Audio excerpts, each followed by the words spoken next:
آقا حسین کا بیان ان کے اس زندگی ساز، ہستی نواز، قربانی، اس ہجرت، اس سفر کربلا اور اس قربانی کا بیان بڑی گہرائیاں رکھتا ہے۔ برابر کہتا رہتا ہوں اور کہتا رہوں گا، 1400 برس گزر گئے، ابھی پوری کربلا بیان نہیں ہو سکی۔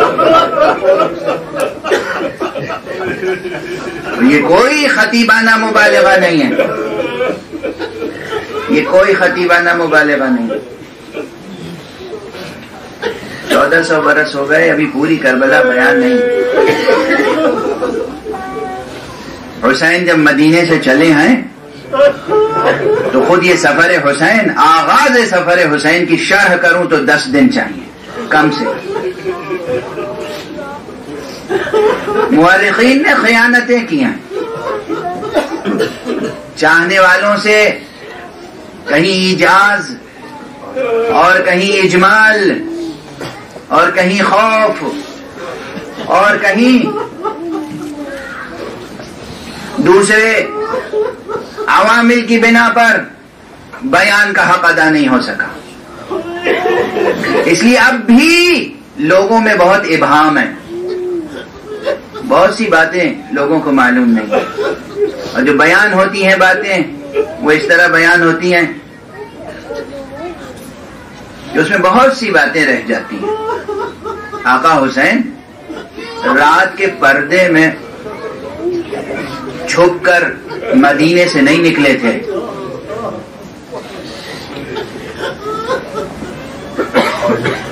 آقا حسین جب مدینے سے چل رہے تھے، مدینے کے ایک ایک ذرے کو معلوم تھا حسین جا رہے ہیں۔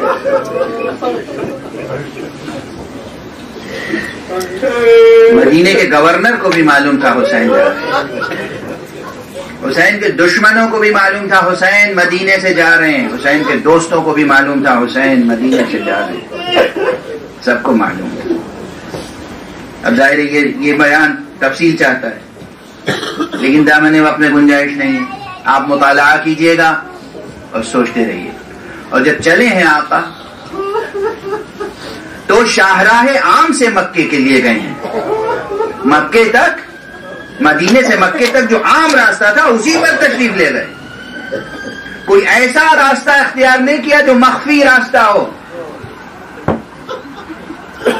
لوگوں نے مشورہ دیا کہ یہ شاہراہ عام ہے، اسے چھوڑ کر آپ دوسرے راستے سے جائیں، کہا نہیں، ممکن نہیں ہے، ہم اسی راستے سے جائیں گے۔ کیا کیا اسرار ہیں حسین کے ایک ایک اقدام میں، آپ گریہ فرما لیں۔ ایک جملہ عرض کر دوں اور پھر کربلا میں ورود کا بس ایک منظر۔ کل میں نے عرض کیا تھا کہ جب مدینے سے چلے تھے تو اپنی ایک بیمار بیٹی کو چھوڑ کر چلے۔ یہ بحث طلب مسئلہ ہے، مجھے معلوم ہے، مگر ایک راز کل بتایا تھا اور ایک آج ذکر کرتا تھا۔ آقا حسین کے کئی بیٹے تھے، کئی بیٹیاں تھیں، بعض روایتوں میں ہے آپ نے ہر بیٹے کا نام علی رکھا تھا، ہر بیٹی کا نام فاطمہ رکھا، لیکن آپ کے تمام بچوں میں کوئی علی کی صورت پر تھا، کوئی حمزہ کی صورت پر تھا، کوئی جعفر کی صورت پر تھا، بیٹیوں میں بھی بیٹوں میں بھی۔ ایک عارف بزرگوار نے یہ نقطہ تحریر کیا ہے کہ حسین نے فاطمہ صغرا کو اس لیے چھوڑا تھا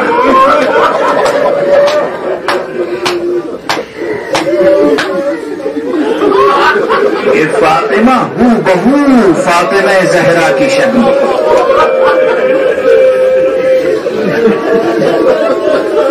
حسین کو معلوم تھا کربلا میں شہادت کے بعد اسیری کا مرحلہ بھی ہوگا،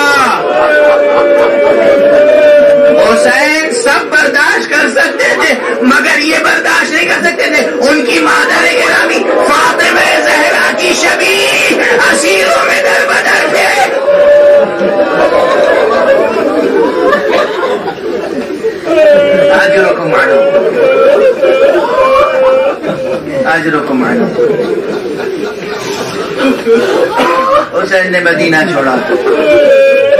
کتنے مسائل ہیں، کتنے اسرار، کتنے واقعات، کتنے تہ در تہ اسرار ہیں. حسین نے مدینہ چھوڑا اور حسین مکے آئے. 28 رجب کو مدینہ چھوڑا، 3 شعبان کو مکے میں وارد ہوئے. 3 شعبان سے لے کر 8 ذی الحجہ تک مکے میں رہے. 8 ذی الحجہ کو مکے سے چلے اور 2 محرم کو حسین کربلا پہنچ گئے. امام ہستی، امام عالم، امام قرآن، امام اسلام، انسان کامل حسین، سبت مصطفیٰ حسین. 2 محرم سن 61 ہجری کو کربلا پہنچ گئے. بس 2-3 جملے عرض کر سکوں گا، اس سے زیادہ نہیں. کیسے پہنچے، کن مراحل سے گزر کر پہنچے. کربلا پہنچنے سے 2 منزل پہلے حر کے لشکر کا سامنا. جب حر آقا حسین علیہ السلام کے قریب آیا، گفتگو ہوئی، تو تفصیلی گفتگو تو بعد میں ہوئی. حسین کو یہ معلوم ہو گیا کہ یہ دشمن ہے، دشمن کی طرف سے آیا ہے، اور اس کے ساتھ جو لشکر ہے وہ لشکر مجھ سے جنگ بھی کر سکتا ہے. مگر آقا حسین نے جو کچھ پانی کا ذخیرہ تھا، وہ پانی کا ذخیرہ لٹا دیا اس لشکر کو.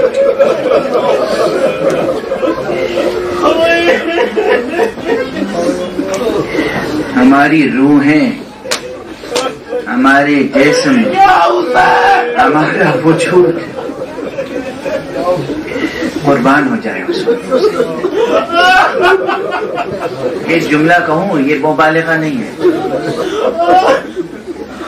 آپ جو کچھ عزاداری کرتے ہیں، جو کچھ عزاداری کرتے ہیں، آپ جو کچھ بھی حسین پہ خرچ کرتے ہیں، لٹاتے ہیں، یہ کچھ نہیں ہے.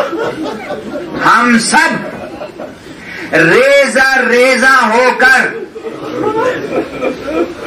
حسین کی راہ میں غبار بن جائیں، تب بھی حسین کا حق ادا نہیں ہو سکتا.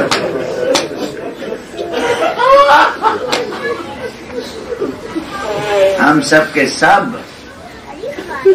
ریزہ ریزہ ہو جائیں، تب بھی حسین کے اس وفادار راہوار کے ٹاپوں کی نعل پر نثار ہو جائیں، تب بھی حق ادا نہیں ہو سکتا. کہتے ہیں جب زمین کربلا آ گئی تو حسین کا راہوار چلتے چلتے رک گیا. کبھی عرض کر چکا ہوں، اس کے بعد اسرار، کبھی کبھی ظاہری اور باطنی اسباب جمع ہو جاتے ہیں. کوئی کسی ظاہری سبب کو بیان کرتا ہے، کوئی کسی باطنی سبب کو بیان کرتا ہے. ہاں، روکنے والے روک بھی رہے تھے اور ادھر چلتے ہوئے یہ رہوار رک بھی گیا تھا. جب رہوار رکا اور آقا نے لوگوں سے پوچھا کہ اس زمین کا نام کیا ہے، کسی نے کہا نینوا، کسی نے کہا غابریہ، کسی نے کہا شط فرات. آپ پوچھتے رہے، کسی کی زبان سے نکلا اس زمین کو کربلا بھی کہتے ہیں. اجرکم علی اللہ. خدا آپ کے سینوں کو، آپ کے ضمیروں کو، آپ کے ذہنوں کو نور علم اور نور عمل سے معمور رکھے، اور ہمیشہ آپ جب تک اس دنیا میں رہیں آپ مصروف اعضائے سید الشہداء رہیں. جیسے ہی آپ نے سنا اس زمین کو کربلا بھی کہتے ہیں، تو کہا بس ہماری منزل آ گئی، یہی وہ جگہ ہے جہاں ہمارے خیمے لگیں گے، یہی ہمارے مرد قتل کیے جائیں گے، یہی ہماری قبریں بنیں گی.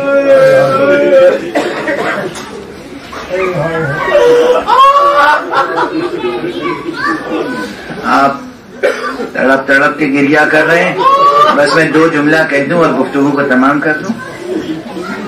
آقا حسین نے خیمے لگانے چاہے تو وہی لشکر جسے ابھی پانی پلایا تھا حسین نے، وہ لشکر سامنے آ گیا. دریا کے کنارے خیمے نہیں لگانے دیں.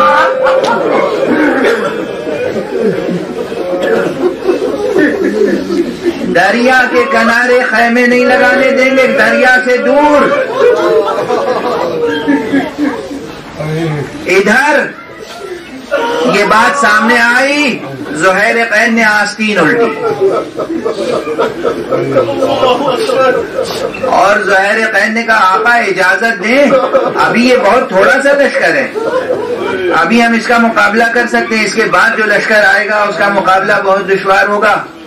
آپ نے فرمایا کہ نہیں، ہم اپنی طرف سے جنگ کا آغاز نہیں کریں گے.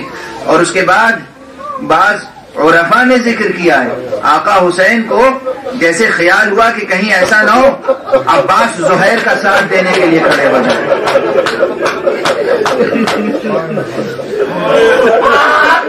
عباس کو خود روکنا بھی نہیں چاہ رہے، تو آپ نے کیا کیا؟ زینب کے پاس گئے.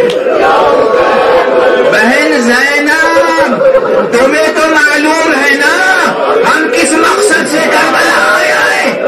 بھائی عباس کو بلا لو، روک دو کہیں ہماری طرف سے جنگ نہ چھڑ جائے. اجرکم علی اللہ، اجرکم علی اللہ. یہ ایک منظر ہے، مگر ایک منظر اور ہے. بس تقدیم و تاخیر کی معذرت چاہتا ہوں. ایک منظر اور ہے، اسے بھی ذکر کر دوں. کہتے ہیں جب بی بی زینب خیمہ لگ گیا اور محمل سے زمین پر آئی، جیسے ہی قدم زمین پر رکھا ایک مرتبہ بلند آواز سے یا حسین کہہ کر خش کھا کے گرے. یہ وہ موقع ہے جہاں آقا حسین نے بہن کے چہرے پہ پانی چھڑکا، اٹھایا بہن کیا بات ہے، کہا بھیا اس مٹی سے تمہارے لہو کی